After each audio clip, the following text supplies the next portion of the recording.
श्री शिवाय नमस्तुभ्यम। हर हर महादेव। आज का जो अध्याय है ये विद्येश्वर संहिता से लिया गया है, जिसमें हम जानेंगे कि भगवान शंकर का ब्रह्मा और विष्णु के युद्ध में अग्नि स्तंभ के रूप में प्राकट्य होता है और स्तंभ के आदि और अंत की जानकारी के लिए दोनों का प्रस्थान होता है। साथ ही हम जानेंगे भगवान शंकर जी के द्वारा ब्रह्मा को और केतकी पुष्प को शाप दिया गया, किस कारण से शाप दिया गया जो केतकी का पुष्प शंकर जी पे नहीं चढ़ाया जाता। आज की इस वीडियो में हम जानेंगे। तो शिव जी बोले, हे पुत्रों, आपकी कुशल तो है, मेरे अनुशासन में जगत और देवश्रेष्ठ अपने अपने कार्यों में लगे तो हैं। हे देवताओं, ब्रह्मा और विष्णु के बीच होने वाले युद्ध का वृत्तांत तो मुझे पहले से ही ज्ञात था। ब्रह्मा और विष्णु के युद्ध को देखकर शिव जी ने गणों का कोलाहल और वाकों की ध्वनि बंद करा दी तथा वे छिपकर आकाश में स्थित हो गए। उधर शूरवीर ब्रह्मा और विष्णु एक दूसरे को मारने की इच्छा से महेश्वरास्त्र और पशुपतास्त्र का परस्पर संधान कर रहे थे। ब्रह्मा और विष्णु के अस्त्रों की ज्वाला से तीनों लोग जलने लगे। निराकार भगवान शंकर इस अकाल प्रलय को आया देखकर एक भयंकर विशाल अग्नि स्तंभ के रूप में उन दोनों के बीच में प्रकट हो गए। संसार को नष्ट करने में सक्षम वे दोनों दिव्यास्त्र अपने तेज सहित उस महान अग्नि स्तंभ के प्रकट होते ही तत्क्षण शांत हो गए।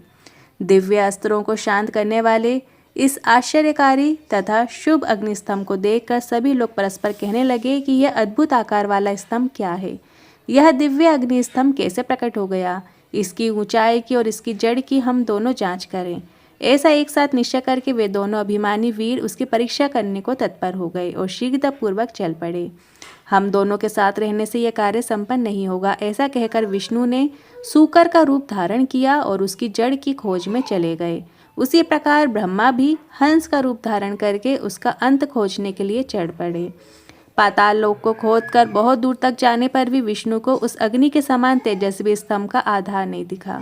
तब वे थक हार कर शुक्राकृति वाले विष्णु रणभूमि में वापस आ गए। हे तात, आकाश मार्ग से जाते हुए अपने पिता ब्रह्मा जी ने मार्ग में अद्भुत केतकी मतलब केवड़े के पुष्प को गिरते देखा। अनेक वर्षों से गिरते रहने पर भी वह ताजा और अति सुगंध युक्त था। ब्रह्मा और विष्णु के विरहपूर्ण कृत्य को देखकर भगवान परमेश्वर भगवान शंकर हंस पड़े, जिसमें कंपन के कारण उनका मस्तक हिला और वह श्रेष्ठ केतकी पुष्प उन दोनों के ऊपर कृपा करने के लिए गिरा। ब्रह्मा जी ने उससे पूछा, हे पुष्पराज, हे केतकी, तुम्हें किसने धारण कर रखा था और तुम क्यों गिर रहे हो? केतकी ने उत्तर दिया, इस पुरातन और अप्रमेय स्तंभ के बीच से मैं बहुत समय से गिर रहा हूँ, फिर भी इसके आदि को नहीं देख सका, अतः आप भी इस स्तंभ का अंत देखने की आशा छोड़ दें। तब ब्रह्मा जी ने कहा, मैं तो हंस का रूप लेकर इसका अंत देखने के लिए यहाँ आया हूँ। हे मित्र, मेरा एक अभिलाषित काम करो।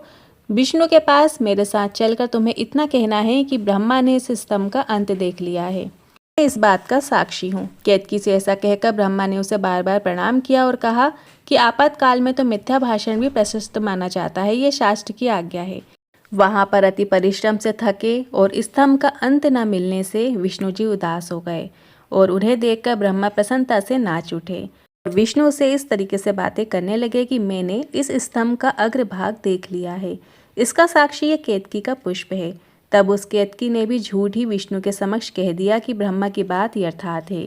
विष्णु ने उस बात को सत्य मानकर ब्रह्मा को स्वयं प्रणाम किया और उनका षोडोपचार से पूजन किया, अर्चना किया। उसी समय कपटी ब्रह्मा को दंडित करने के लिए उस प्रज्वलित स्तंभ लिंग से महेश्वर प्रकट हो गए।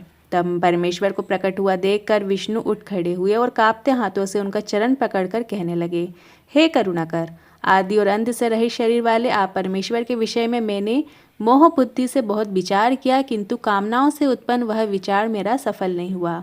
अतः आप हम पर प्रसन्न हो, हमारे पाप को नष्ट करें और हमें क्षमा करें, ये सब आपकी लीला से ही हुआ है।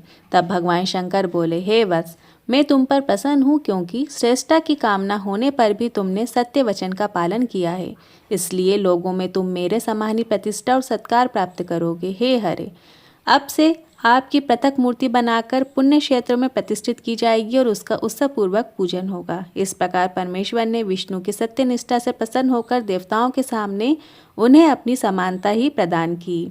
नंदिकेश्वर बोले, इसके बाद महादेव शिव जी ने ब्रह्मा के गर्व को मिटाने की इच्छा से अपनी भ्रकुटी के मध्य से भैरव नाम के एक अद्भुत पुरुष को उत्पन्न किया। उन भैरव ने रणभूमि में अपनी स्वामी शिव जी को प्रणाम करके पूछा कि हे प्रभु, आप शीघ्र आज्ञा दें, मैं आपका कौन सा कार्य करूं? तब शिव जी बोले, हे वत्स, ये जो ब्रह्मा हैं वे इस सृष्टि के आदि देवता हैं। तुम वेगपूर्वक तीक्ष्ण तलवार से इनकी पूजा करो, अर्थात इनका वध कर दो। तब भैरव एक हाथ से ब्रह्मा के केश पकड़कर असत्य भाषण करने वाले उनके उद्यत 5वें सिर को काटकर हाथों में तलवार भांजते हुए उन्हें मार डालने के लिए उद्यत हुए। हे सनत कुमार, तब आपके पिता अपने आभूषण, वस्त्र, माला, उत्तरीय निर्मल बालों को बिखर जाने से आंधी में झकझोरे हुए केले के पेड़ और लता गुल्मों के समान कंपित होकर भैरव के चरण कमलों पर गिर पड़े। हे तात, तब ब्रह्मा की रक्षा करने की इच्छा से कृपालु विष्णु ने मेरे स्वामी भगवान शंकर के चरण कमलों को अपने अश्रु जल से भिगोते हुए हाथ जोड़कर इस प्रकार प्रार्थना की जैसे एक छोटा बालक अपने पिता के प्रति टूटी फूटी बाड़ी में करता है।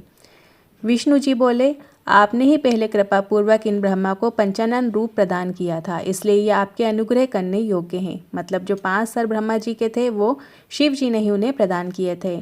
इनका अपराध क्षमा करें और इन पर प्रसन्न हो। भगवान विष्णु के द्वारा इस प्रकार प्रार्थना किए जाने पर शिव जी ने प्रसन्न होकर देवताओं के सामने ही ब्रह्मा को दंडित करने से भैरव को रोक दिया।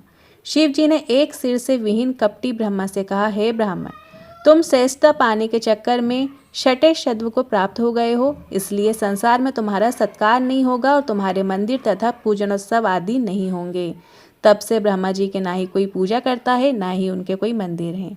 ब्रह्मा जी बोले, हे महाविभूति संपन्न स्वामीन, आप मुझ पर प्रसन्न होइए। उन्होंने शिव जी से कहा, मैं आपकी ही कृपा से अपने सिर के कटने को भी आज श्रेष्ठ समझता हूँ। विश्व के कारण विश्वबंधु, दोषों को सह लेने वाले और पर्वत के समान कठोर धनुष धारण करने वाले भगवान शिव आपको नमस्कार है। तब भगवान शंकर ने कहा, हे बस, अनुशासन का भय नहीं रहने से ये सारा संसार नष्ट हो जाएगा, अतः तुम दंडनीय को दंड दो और इस संसार की व्यवस्था चलाओ। तुम्हें एक परम दुर्लभ वर भी देता हूँ, जिसे ग्रहण करो। अग्निहोत्र आदि वैतानिक और ग्रह यज्ञों में आप ही श्रेष्ठ रहेंगे। सर्वांगपूर्ण और पुष्कल दक्षिणा वाला यज्ञ भी आपके बिना निष्फल होगा। तब भगवान शिव ने झूठी गवाही देने वाले कपटी केतक पुष्प से कहा, अरे षट केतक, तुम दुष्ट हो, यहाँ से दूर चले जाओ। मेरी पूजा में उपस्थित तुम्हारा फूल मुझे प्रिय नहीं होगा। शिव जी द्वारा इस प्रकार कहते ही सभी देवताओं ने केतकी को उनके पास से हटाकर अन्यत्र भेज दिया। तब केतक बोला, हे नाथ, आपको नमस्कार है। आपकी आज्ञा के कारण मेरा जन्म तो निष्फल हो गया है। हे तात, मेरा अपराध क्षमा करें और मेरा जन्म सफल करें। जाने अनजाने में हुए पाप आपके स्मरण मात्र से नष्ट हो जाते हैं। फिर ऐसे प्रभावशाली आपके साक्षात दर्शन करने पर भी मेरे झूठ बोलने का दोष कैसे रह सकता है। उस सभा स्थल में केतक पुष्प के इस प्रकार स्तुति करने पर भगवान सदाशिव ने कहा, मैं सत्य बोलने वाला हूँ, अतः मेरे द्वारा तुझे धारण किया जाना अब उचित नहीं है, किंतु मेरे ही अपने विष्णु आदि देवगण तुम्हें धारण करेंगे और तुम्हारा जन्म सफल होगा और मंडप आदि के बहाने तुम मेरे ऊपर भी उपस्थित रहोगे। मतलब जब शिव पार्वती का जब मंडप सजाया जाता है तब उसके ऊपर आप केतकी का पुष्प रख सकते हैं, धारण कर सकते हैं, पर आपको शिव जी के ऊपर केतकी का पुष्प नहीं चढ़ाना है, शिव जी ने मना किया है। इस प्रकार भगवान शंकर, ब्रह्मा, विष्णु और केतकी पुष्प पर अनुग्रह करके सभी देवताओं से स्तुत होकर सभा में सुशोभित हुए। आशा है आप सभी को समझ में आ गया होगा कि केतकी का पुष्प शिव जी पर क्यों नहीं चढ़ाया जाता। इसके पीछे की जो पौराणिक कथा थी हमने आज की इस वीडियो में आपको बताई है। अब वीडियो आपको कैसी लगी कमेंट के जरिए जरूर बताइएगा। हर हर महादेव, श्री शिवाय नमस्तुभ्यम।